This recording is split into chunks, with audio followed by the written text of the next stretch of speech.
All right, we're going to modify this design a little bit to give the owner more food.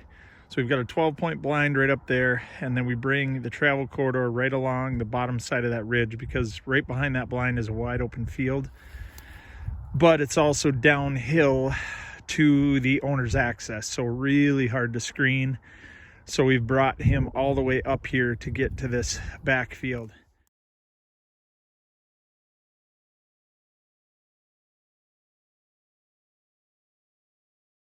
There's a little dish right there, and that's a spot where I don't know if you remember from a previous video, but I opened up the fence there just by moving the connectors.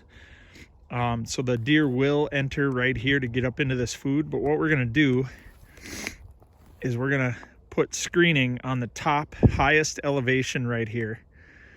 So I'm gonna walk that, and everything to the left can be switch, sumac, prickly ash, red cedar type bedding. Okay, you can see the reason we really need some screening on this higher elevation. We've got massive gawkability from the road out there.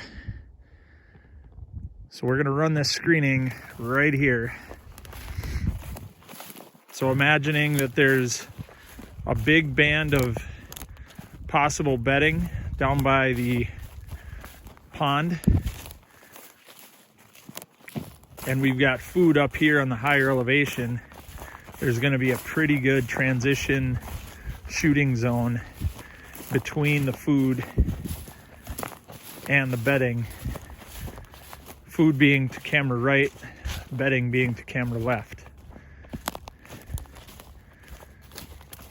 Okay, so we're just going to run this line of screening right here. It'll probably start off the first season as switch, and then we'll add, probably want to be able to burn the stuff to our left, so we'll probably have to add a burn brake and a cart path down low.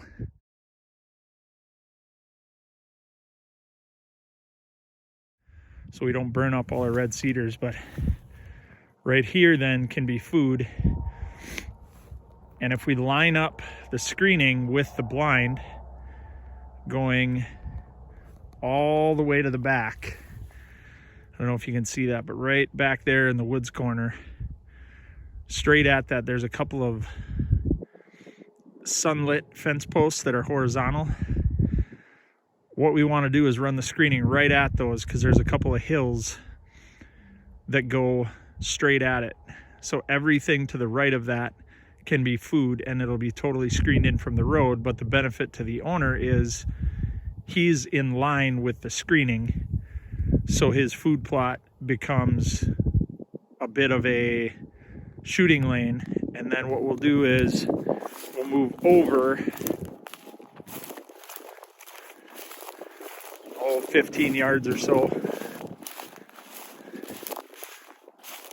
Okay, and we'll line up another one at his blind.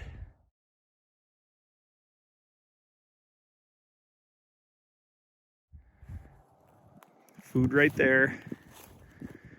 We'll line up another one about right here, so that he's got not only the stuff down low in the lower elevation that is bedding that he can shoot into if he can see it, but he's also got this gap of lower growing food plot items. You know, that'll be our grass grains and things like that.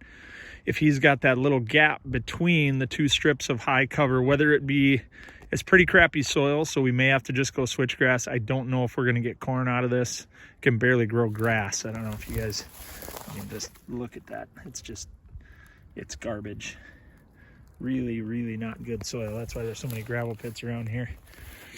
But if we have that lower growing vegetation between two strips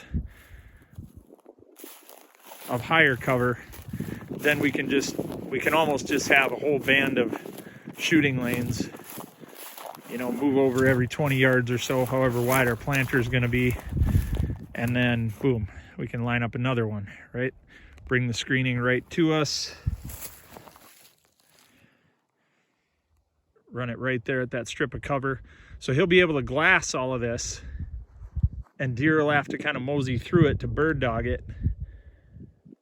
And then what we're gonna have to do is, that is access to the back.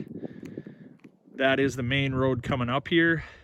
Just a really tough screening job, but we'll have to run more screening along the top elevation there, so deer in the woods are not able to just gawk out here and see every bit of food that we have. They'll have to come out and work for it.